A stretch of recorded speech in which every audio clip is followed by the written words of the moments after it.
A pendulum consists of a small object of mass m fastened to the end of an inextensible cord of length L.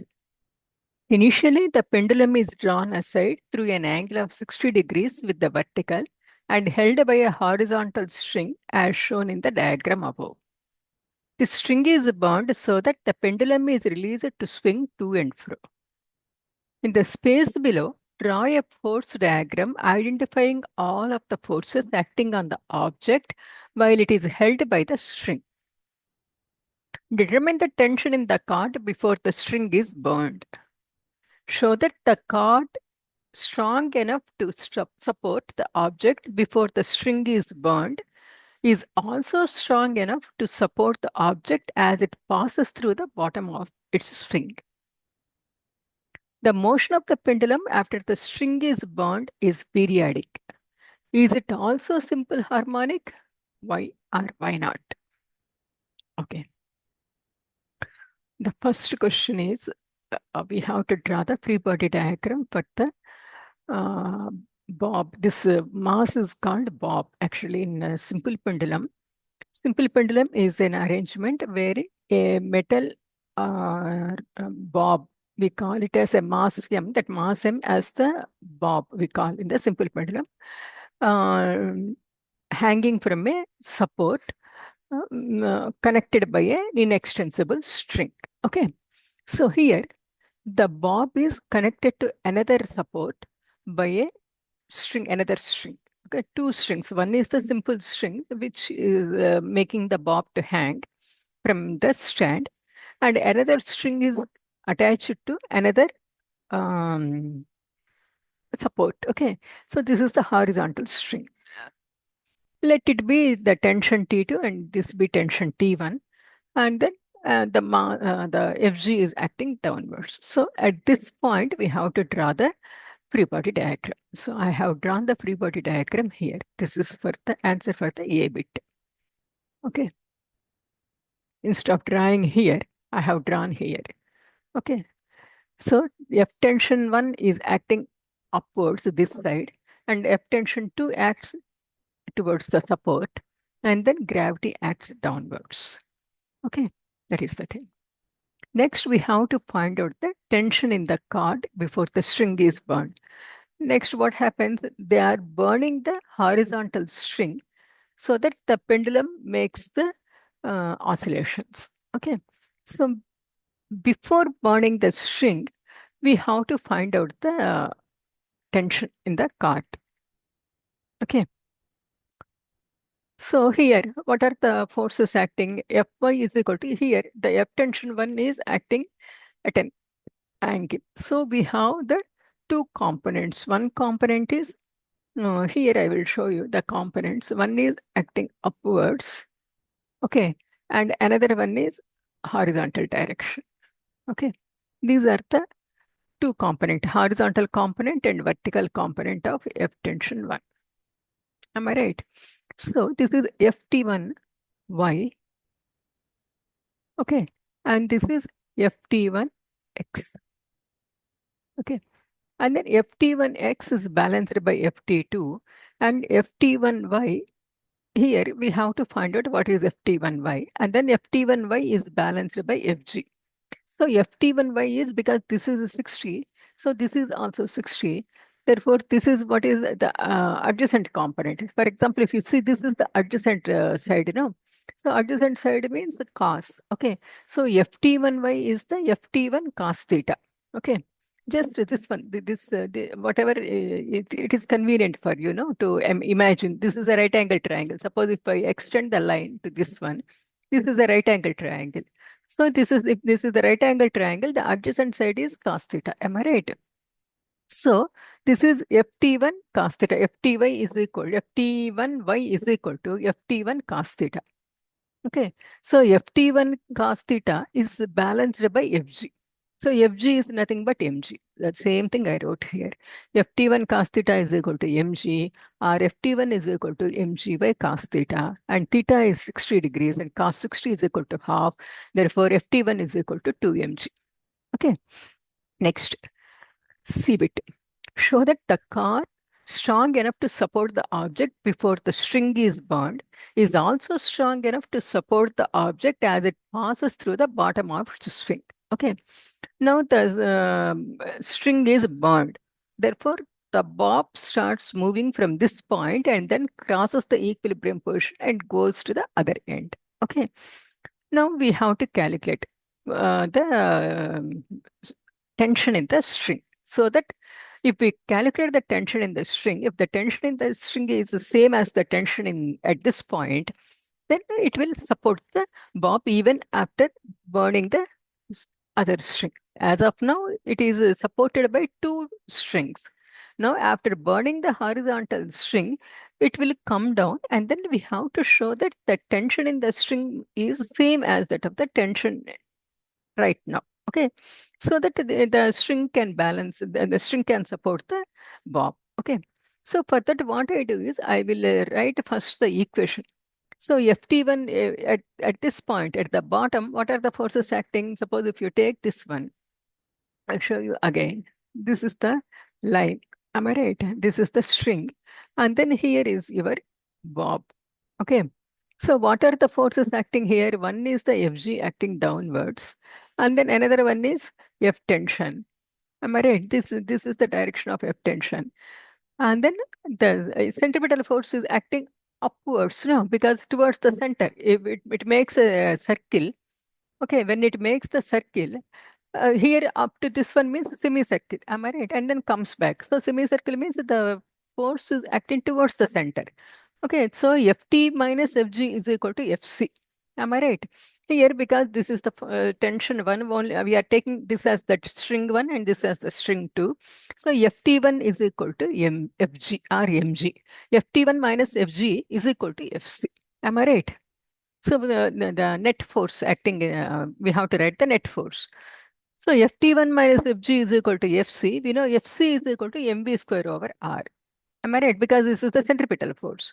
Now we have to find out V square. To find out the V square, what I do is I will take the energy considerations. Okay. So what is energy considerations? So here at this point, the bob has only the gravitational potential energy. By the time it reaches the equilibrium position or the lowest point, it has only the kinetic energy. Therefore, Ug is equal to K. Therefore, mgh is equal to half mv square.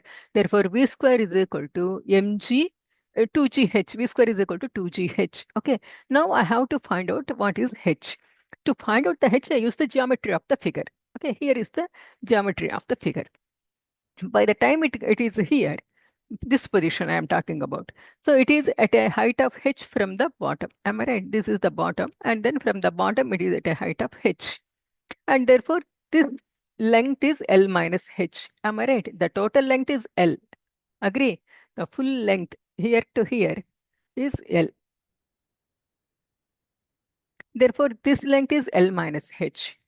So when we pull outside, the length is L. Am I right? Now, according to geometry of the figure, the cos theta is equal to L minus h by L. Am I right? This is the hypotenuse. This is the adjacent side. Therefore, cos theta is equal to adjacent side by hypotenuse. Or L minus h is equal to L cos theta. Therefore, h is equal to L minus L cos theta. And theta is equal to 60 degrees. Therefore, cos 60 is equal to half. Therefore, h is equal to L minus L by 2, or h is equal to L by 2. Okay. So, this value I am going to plug in here. Therefore, V square is equal to 2g L by 2, or V square is equal to GL. Okay. And I substitute this value in this equation. And R is nothing but the length of the string. Am I right? Because suppose if you draw a semicircle here, suppose if you draw a semicircle like this. Okay. So what happens?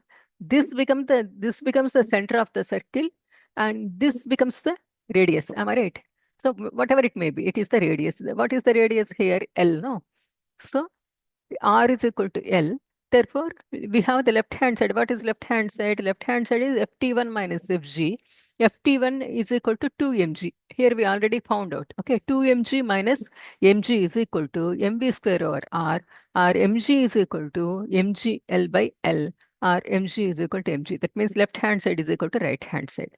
That means the tension in the string, whether it is at the extreme position or at the equilibrium position, is same. That indicates that the string can support the bob.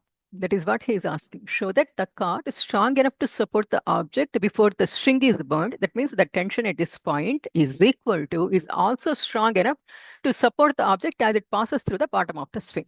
So the tension is same at the bottom also. Therefore, the string can support the bob. Okay. Now we will go for the next bit. The motion of the pendulum after the string is burned is periodic. Is it also simple harmonic? Why or why not? Let us see. What is the condition for simple harmonic motion? We know the simple harmonic motion, the restoring force is equal to minus kx. Am I right? This is from the Hooke's law. This is Hooke's law.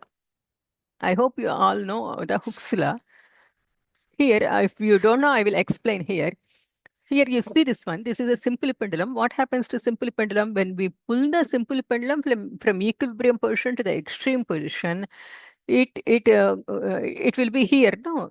And then because of the application of the force of the object, the bob is displaced to this position. Okay. And then the moment we release, the bob should stay there because no force is acting on the bob. But what happens the moment we release the bob starts coming down and then reaches the equilibrium position. And then afterwards, it goes to the other extreme. What is making the bob to move? Because no force is acting on the bob, but the bob is making a displacement, which is against the Newton's laws. Okay. So here, nothing is against the Newton's laws. Here, the force is the restoring force. Because the object is elastic, a force called the restoring force acts in such a way that it tries to bring the object back to its original position. This is the most stable position or the equilibrium position, or it is the original position of the bob. Okay. Because of the application of the force, the bob is at the extreme. Now, even after removing the external force, internal force, it means the restoring force, it tries to bring the bob back to its original position. Okay, so that force is called the restoring force. That restoring force is proportional to displacement. F is proportional to displacement, but in the opposite direction. Okay, so this is the original position, and original position to this position, this is the displacement. Okay, x is the displacement. But the force is acting in the opposite direction to the displacement. As the bob is going in this direction, the restoring force is acting in the opposite direction. The restoring force acts in this direction. F is the restoring force, this acts in the direction. So both are opposite to each other. Therefore, F is proportional to displacement is the Hooke's law, but opposite in direction. Or F is equal to kx. Okay, to remove the proportionality constant, we introduce a constant k called the force constant. Okay. Now, we know according to Newton's law, F is equal to ma. Am I right? F is equal to ma, and therefore ma is equal to minus kx, or a is equal to minus k by mx. I would like to replace this constant for a given setup, for a given pendulum. The force constant and the mass of the bob are constant. Therefore, I replace this constant with another constant called omega square. Therefore, A is equal to omega square x is the equation for the simple harmonic motion. So, this is the simple harmonic motion equation, standard equation, wherein what is the condition here? The acceleration is proportional to the displacement. Okay. Simple x. A is the acceleration. A is acceleration. And then x is the displacement. So according to this is the condition for the simple harmonic motion. According to the condition of the simple harmonic motion, the acceleration is proportional to the displacement. Okay. But here what is happening? If you take the force here, suppose here it is coming, so let us write this one. This is this one. So or else I will write here itself instead of writing here. I will write here itself. Okay. 1 second. I write here. I write here. Here, what is happening? Here, the forces are acting now. So this is the F tension. Am I right? F tension acts in this direction, and then this is F g cos theta, Fg cos theta. Am I right? And then this is the direction of the force, that is Fg sin theta. Okay, because it is at an angle, we have that this force is Fg cos theta, Fg sin theta, Fg sin theta. So F tension is Fgx is equal to mg sin theta. Am I right? The instead of here, the when it is at the equilibrium position, Fg. Am I right? But at this position, we have the components are there. No, this is Fg cos theta, and then this side x direction Fg sin theta. So Fgx is equal to mg sin theta. So we have F is equal to minus kx. Instead of this one, we have the sin theta. Am I right? So when it should be, the displacement should be proportional to, or acceleration should be proportional to the displacement. But here, what is happening here? We have an extra component sin theta. That means a trigonometric ratio is involved. That is why the vibration or the oscillations of the simple pendulum are not at all simple harmonic, especially at this point, at this angle. That means 60 degrees is a large angle. Only we can consider the oscillations of the simple pendulum as the simple harmonic if the angle is very minute, small angles. We can consider this as equivalent to the simple harmonic motion. But for large angles like 60 degrees, we cannot consider the oscillations as the simple harmonic motion because the condition is not at all satisfied. We know the oscillations are periodic. Okay, whatever the motion is periodic, and then the oscillation, but the oscillations are not at all simple harmonic because it is violating the condition for the simple harmonic motion. The condition for simple harmonic motion is A should be proportional to x. That means acceleration should be proportional to the displacement. But here a component called the sin theta is there. That is why it is no longer, the oscillations are no longer simple harmonic. This is the explanation for the D bit. Hope this helps. Thank you. Bye bye.